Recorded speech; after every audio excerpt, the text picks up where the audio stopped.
Hello everyone. Let's take a look at turn 6.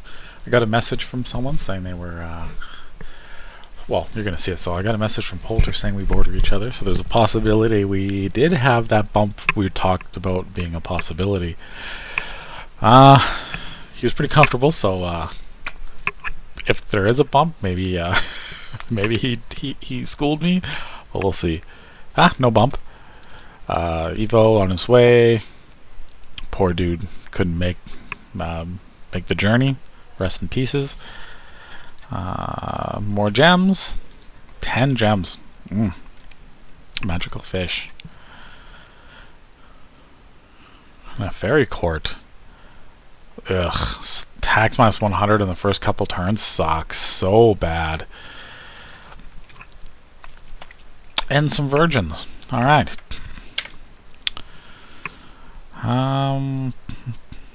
Yeah, let's take a look at the first battle.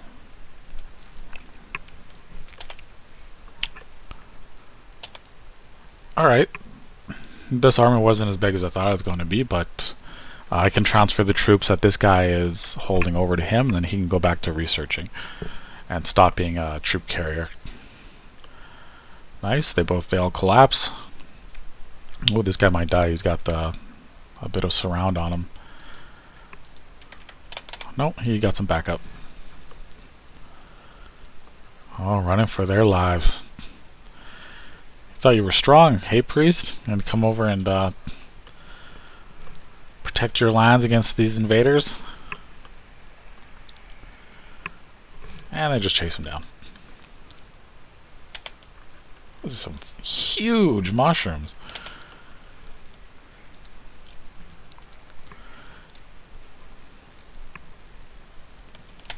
This is the one I'm talking about as a possible bump. I have bodyguards just in case the flyers come down. They could possibly take a hit or two. So these guys could collapse on them. And what do we got here? Alright, so fire rear. Oof. They just... Oh, these guys were hurt from a previous battle because he's got 20 hit points.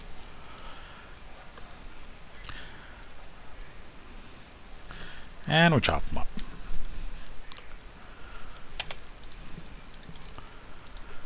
No losses. Everything's going good, except for that loss of 86 gold. That's rough. That's really rough.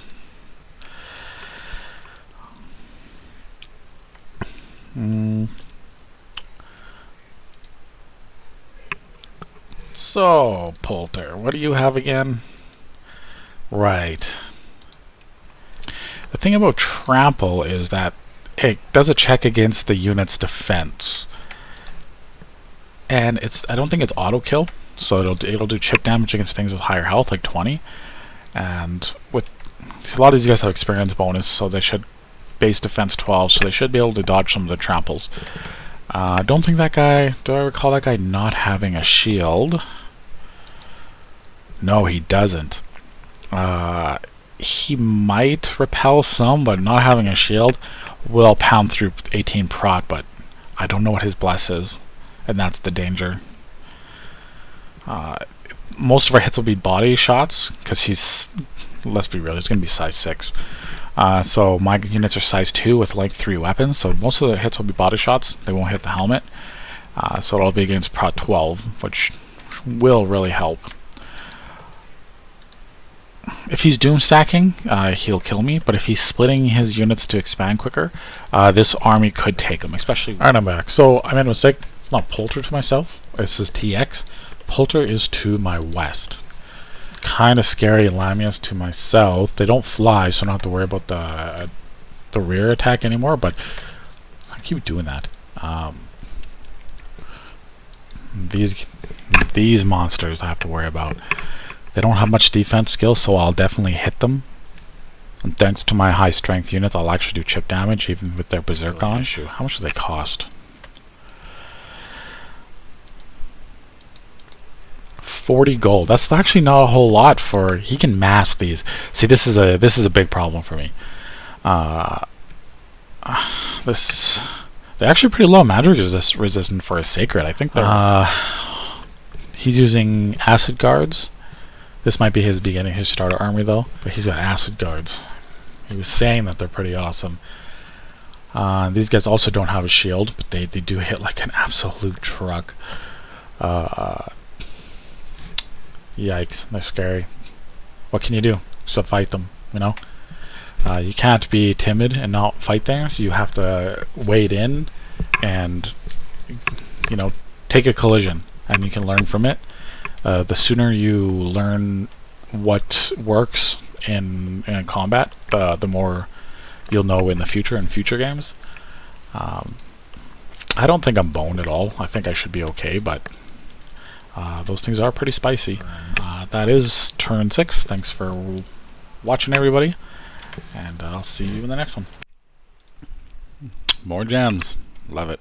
But most importantly, no more unrest and minus tax events. No bumps either.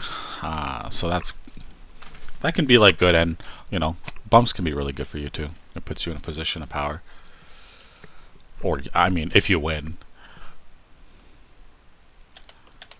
Pretty straightforward. They got the side surround. It's unfortunate. I should lose 1 or 2 units because of that. Alright. They turn around because once the rest of the units rout, they tend to cancel the target on those, and then they'll turn back and fight the people who are closest to them. But that isn't always the case, because you can see people rout and they'll just chase them to the end of time. But yeah. Tiny little province here. That same formation from before. One of my favorite formations. And this is going to be a pretty straightforward battle. Oh, this could be bad. Where did that guy come from? Was he just... Oh, he must have been like super limped. Is that who they were going after? Oh, this guy can't catch a break. He's got like half of a stumble left to walk on. These guys are just... It won't allow it. Won't allow him to live. Sorry, buddy. Man, they murdered him. 215 hit attacks. Everything else went smooth. He was gonna die in the march anyways. So if it was just him, yeah. So he was gonna die in the march anyways. So that this kind of like no attrition. It's just kind of funny. 3 here. That's a lot of attrition for this kind of opponent. Oh yeah. What do we got here? He rushed for this farmland. That's fine. He rushed for this farmland. People rush for farmland so much. It's because of high income. So this is an interesting scenario. He might he might go for this because he wants to establish a super strong border. In a lot of cases, being that aggressive on border means like expect possible like first war, you know, because people are going to want to push back, especially since I have no side to push out onto on this side. So that leaves me 3 sides, and if you're pushing in this way, that leaves me really skinny, and I don't want to like push north and south and make myself all like a long noodle kind of shape, because that puts me at risk. We're likely going to bump, but I don't see how I have a choice. These guys are pretty beat up, eh? Yeah. So what I'll do is, in case he's got the chariots, there's a benefit to doing box or even skirmish. Like the box, the chariot will push in and he'll just get attacked from all sides, but you'll lose 2 units on that. Skirmish is kind of good because he'll push in and then they'll collapse around him. So I think I'm gonna go for skirmish here. Their morale is pretty high still, 17, so that's more than enough. But this is a risk, but it's one I have to take because I can't afford. You can't let people bully you, but like he can bully me, and there's not much I can do about it. I kind of want to be friends with him because I really don't have an answer to his sacreds, unless he has like no bless, and then I think I can box with them, but it's still going to hurt. I'll go up.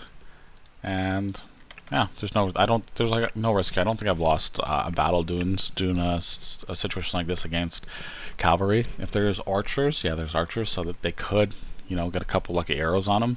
But I think his morale's high enough to deal with that, and he's got a shield. I'm playing 100% efficient here, but that's okay. It's about fun. This is too dangerous to go after. That is crazy. I want this problem so I can recruit those units. This can be a bump, I think.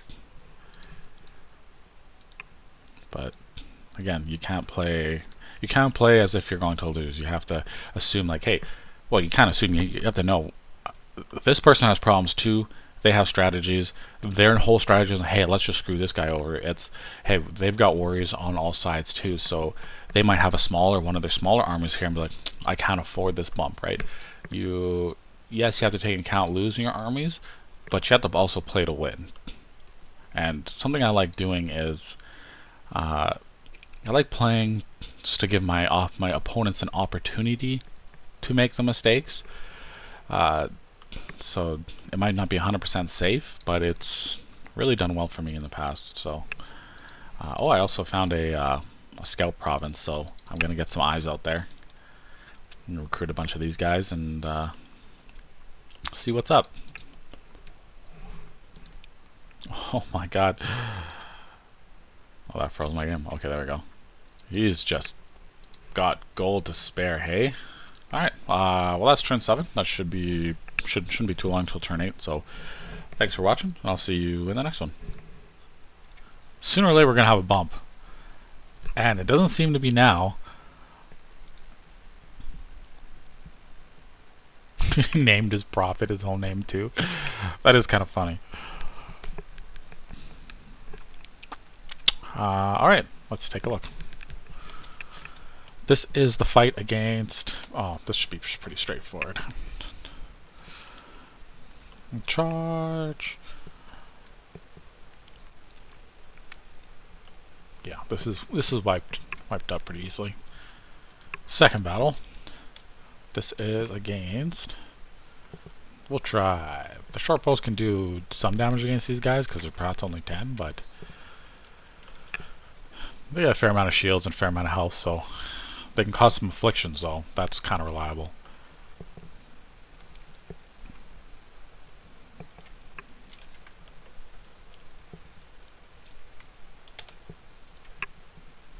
Interesting thing, you saw that commander back there was being the target of the smite. For like barbarian commanders, they got a higher amount of hit points, and that makes them a more juicy target for the single target spells like the smites. And that's really handy when you're dealing with a horde of barbarians, because the smites will target the commanders first. So you can rout the barbarians really easily, because as they're coming across the screen, your prophet will be smiting their commanders, and when they clash, any kind of HP loss, and they're just going to start taking morale checks, and normally they rout like almost immediately. You can save a lot of attrition using that.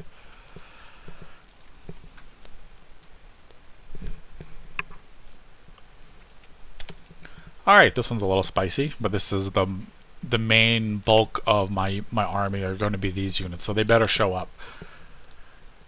These are archers, right? Oh, spear sharp bow, yeah.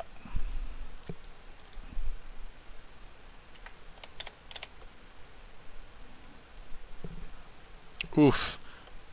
2 lance charges just murdered that.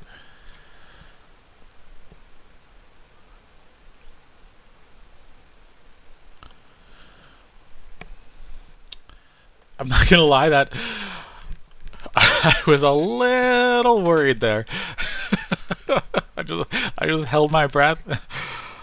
I lost 3, and one more than I expected to lose, but everything overall went really well. I got a new famous hero, which is probably my prophet. What did he get? Wow. Okay. Big boy. So I got here before he did. He's got 10 acid guards. So that means he probably doesn't have much of a bless, because if he can afford that many acid guards, yeah, look at his scales. And this is just with 1 candle, so they're probably higher than that, which means he couldn't possibly afford more of a bless. Uh, Polter's looking to get a little bit of revenge on me, he said, so for the last game. Polter, in all fairness, that war between you and Mordecai took forever. I waited and waited and waited for you guys to finish so we could war. But you guys just took too long. too long. Oh. So what I'm going to do here is I can do one of two things. He has, that's so many acid guards. If this was a better PD type, I would PD dump and hold these guys here. And I don't know if actually any of these guys, maybe that might be. So this is a possibility that he collapses onto here because he wants this. So, okay, so after a bit of Diplo, here's kind of what was going on. Mandor and I had an interesting little interaction for this province. It was like, I asked him if this is mine. He said, no, I'm going there. I'm like, okay, I'm going to go there too and see who wins. He was like, I'm going to win. I'm like, you're definitely going to win. And I mentioned, like, normally I don't take naps. Well, I'll let you guys know. Normally I don't take naps if someone pushes on me on all provinces because that makes it easy for me logistically to war that way because I have a shorter path to the front lines than they do. And I can time it so like, hey, these provinces are done with units.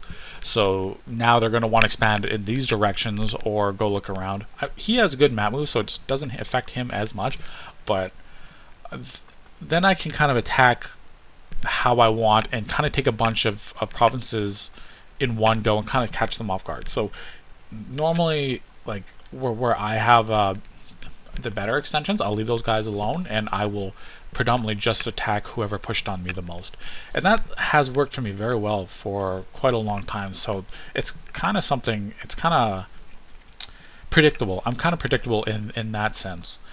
And I've been diploing with I haven't really diploed with Polter quite yet, but TX down here, we've come to agreement that like, and I already told you guys this, that his unit, his sacreds crush my nation, and he doesn't really want to come up here for various reasons, not because he's worried, that's for sure, and he wants this province right here.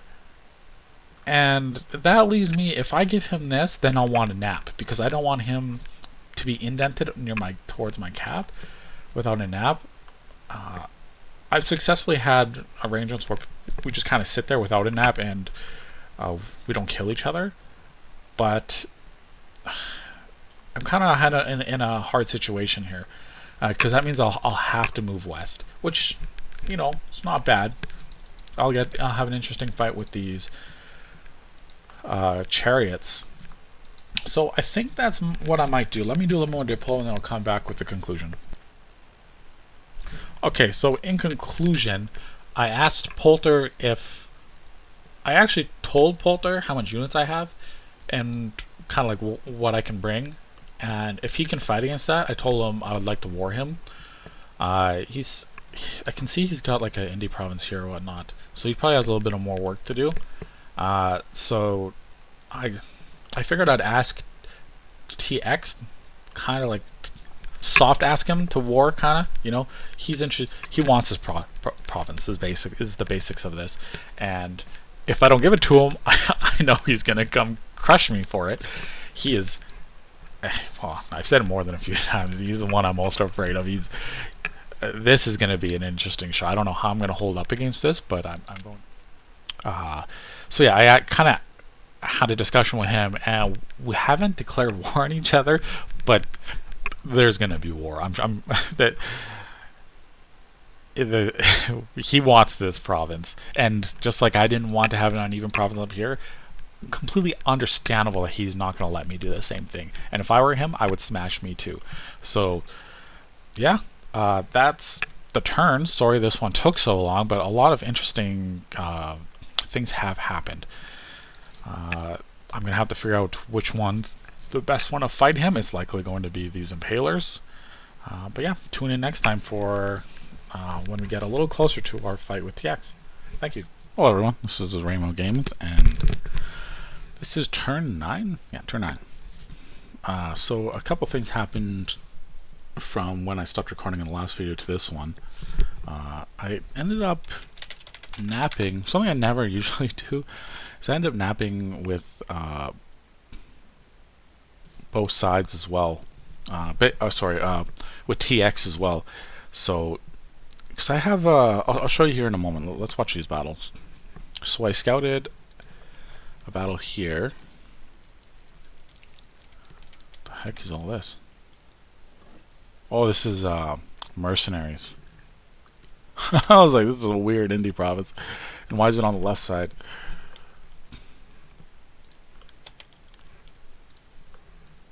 Oh yeah, look at this wall of Morale 9. I wonder if these could actually beat these just in a straight up fight without routing. Ooh, look at that. Oh my god. There's a lot of meat to get through.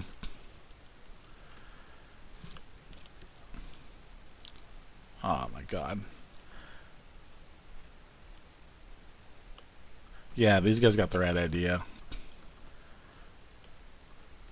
Do they route? No. They're going back to help? Yeah. No. You guys...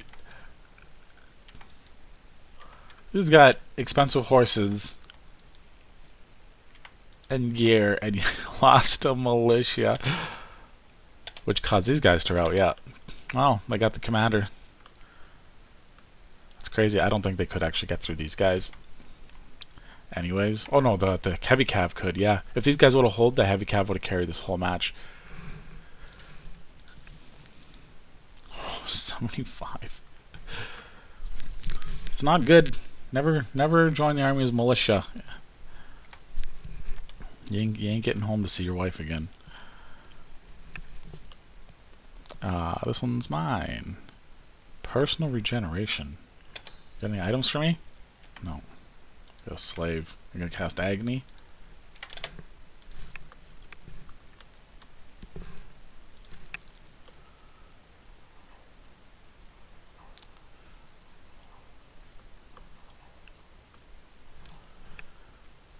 Oh, I guess just tangle vines.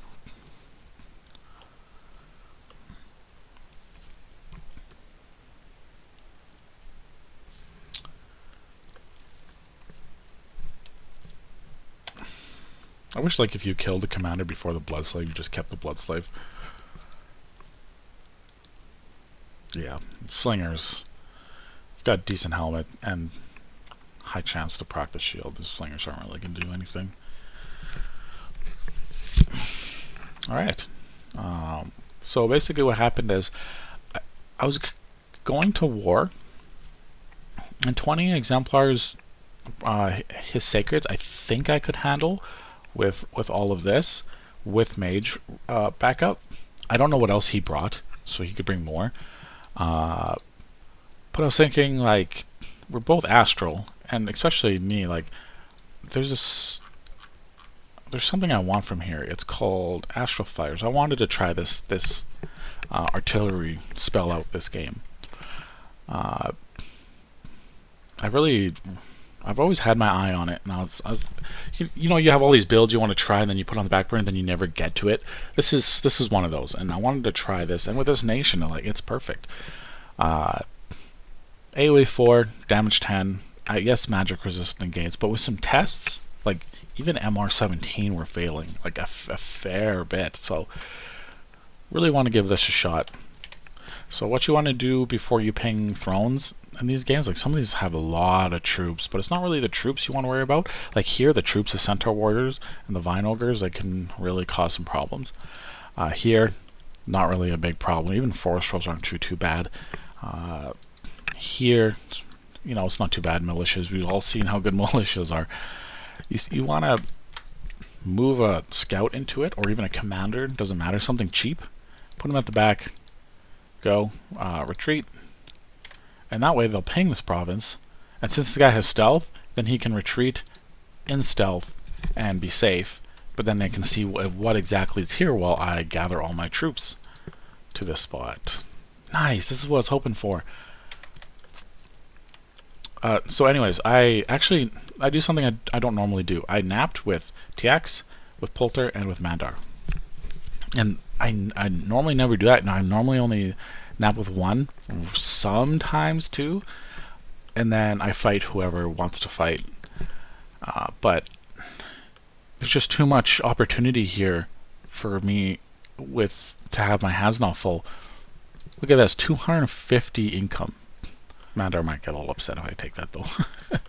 He'd be like, "Yo, I gave you this, even though you knew you were gonna lose." And I was like, I'd probably be like, "Yeah, that's fair. Take it, bro." And I have a great method of doing this. Is like one turn, I ping them, I see what's in them, and then the next turn, I completely forget what's in them. So then I'm kind of screwed. Pinging that, I'm sending a scout here to take a look at this battle, so I can see exactly what his bless is. And then I'm going to be taking this province. But this is turn 9, and I will see you in the next one. So this should be a relatively safe turn. I don't foresee much going on. I did get to see that bump, so this is interesting. We got just a bunch of PD fights here, or like indie fights, I mean. Oh, yes. Yes, slaughter that hideous troll living in his native habitat. This is nice, I like it. Lots and lots of gems. So we get to see... Alright. So what you want to do is when you ping thrones, is see he'll run right away, so he has a chance of living. You can keep him for pinging another throne. But you're looking at this, you see a ridiculous amount of cavalry. These guys are easy, these guys are easy. These guys are easy. They can take pot shots and they can rout a commander if they attack rear, but unlikely. These are the main problem. And then you also have to look at these mages, because what these mages do usually is they cast summon large fire elemental. And unprepared, that could be problematic. Now, I didn't recruit any sacreds, so I don't have any magic weapons to deal with that. I can still just brute force it, and so this can be problematic. And I don't have assassins. Even if I did, they'll summon fire elementals in the assassination battle. But if they don't have any gems, I don't have to worry about it. But he's fire 4. So what he can do is he can do Phoenix Power, summon elemental, large elemental, and he can summon multiple, because he can use these to, and he will use these to lower his fatigue of his casting. So this is not a fun fight. This guy, don't care about. He can do lesser water elemental, lesser air elemental. Lesser elementals could cause a few problems, but it's nowhere near as bad as the large. And same here, not a big deal. So what we're looking at is multiple fire elementals. Kind of problematic. So I'll probably switch to some sacreds for a bit, just so I can clear this out. Again, I can just rout these guys by holding an attack and killing a lot of this meat and sending them away, but it's not the best method. And one thing I do have at my advantage is my units are size 2, so the fire elementals will only do they only hit 2 units per attack, and a lot of my units have length 3, so the fire shield on the fire elementals won't do as much damage, but it's still going to be problematic. So this is going to be a lot harder one. Now let's see this this throne. Oh man. Unfortunate. Wow. Okay, unfortunate. Water elemental. This is going to be a lot easier. Just because this line is kind of trash, except this is brutal. This guy's going to do some work. Do you have any gear? No one's wearing any gear for me? You know what? That's fine. I didn't want an early advantage anyways.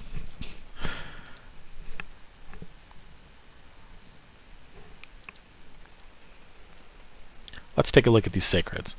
Alright, so I probably could have really easily beaten these depending on the bless. If it was just these. I foresee him having more than this. For sure. He probably only sent this because that's all he really needed to take this province. He probably didn't even need all of these. Well, let's take a look at this bless. Strength 4 and magic weapons. Okay. So these guys were going to kill my dudes anyways.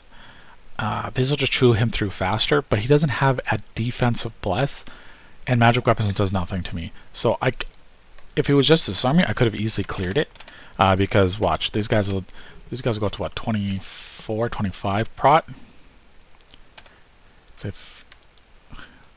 None of them are berserked. Oh, there's one. 24 prot. So that's nothing to a 21, 22 piercing weapon. And their defense 1. So they will get hit every time. And yeah, they got regen 25%, but that won't do anything to the damage of a 22 damage piercing weapon. Because this will bring their prot down to like 20, 19 or something like that. So I'll do 3 plus DRN. The problem I do see is that regen could hurt me, is that I have low attack density, and he's got 3 units in the stack. So these attacks from each of these squares can hit any of these 3 units.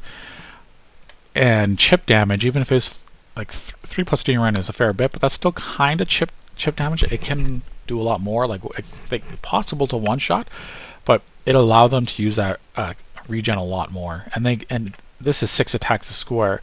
Yeah, the flail only hits 1 unit twice. It can't hit 2 units once, but that just makes sure that they will murder that unit. So it could have been in my advantage to actually war him while he has a lower amount of sacreds, and I have the actual unit advantage, but that only counts if he doesn't have a whole lot more of these to back these up. But very nice. Very simple bless, and I really love it. Because he can really stack these, and he's not fully reliant on only sacreds, because he'll have scales then. Really love it. To me, this is a really well built and well blessed sacred. He didn't spend too much on resist because he probably has magic for it, or he doesn't really care. And it would have cost him a lot of scales. And then at that point, you're already going down that tunnel of all-inning on your sacreds. Short bows and whatnot, causing some damage. But I don't see how he'll take too much attrition with this kind of setup. Very, very, very nice. Very nice. Are the cloud mages that I call it? No, it's just some heavy cav. Heavy cav have no chance in hell against these guys. These guys are so freaking good. One of the best medium cavalry I've used. Unless they spread up and take a bunch of, like, 10 lance charges on one dude. That's unavoidable. Losing 1 there, that's not bad. I don't see myself losing more than 1 unit. Yeah. That's fine. 25 gold for this province. Completely fine. Alright, let's look at this fight between Mandar and PD. What's this dude? Man. So I really think that Mandar would have beaten me, and Mandar thinks that he really thinks that he would have beaten me, so we're both in agreement with this stack with that small portion of the army that I had on his side. If I had my full army, I'm pretty sure I could beat this, but this is also probably not his full army. Man, these are so cool. I love it. I love Abyssians. What the heck is going on here? Oh, smart. So he's got these back here for attacking closest to stop attack rear. But the flyers, they'll surround this guy. He's got a ton of defense, so I don't know if they'd get through. But if they did, it's like he's only 1 shot to dead. I like it, Mandar. Om nom nom nom nom nom nom nom nom. Alright. Same problem. And I don't mind trying and saying it's a bump because we only agreed on this. But I've got so much more stuff I can do than to cause problems with TX by being cheeky. And I could claim that this is, hey, you know what, this is a free province. We bumped, I want it, you know. But me and him both know that's an aggressive action, and it's kind of like a D-bag move of me to try to claim or feign innocence or ignorance if I did something like that. What I'll do is I'll go here. Wait. They're warring already. Oh boy. So normally I would kind of use this guy to check this and use this guy to build here for more turn efficiency, but I really want to see what's going on over here. So, like a fool, instead of pause my recording, I just stopped it. So all of the stuff I just talked about, I have to talk about again. Hopefully I remember it all. I'm very scatterbrained if you guys haven't noticed. I try my best to focus. So what I'm doing here is moving these guys up. I'm going to try to take this province while Mandar is busy to the west. And perhaps I can use this province to move here and then move straight down and take this side of the water. That's an unlikely possibility, but who knows unless you try, right? And my army setup is in case they have an attack rear. Again, those flyers, those katana flyers, they could really cripple me. So I've got multiple leaders. I got 1, 2 to take the bait for attack rear comps. And these should last long enough for these guys to move back. And then these guys alone could handle anything that comes to the front. And I also have a guard commander. This is turn 10, and I will see you next time. Thanks for tuning in.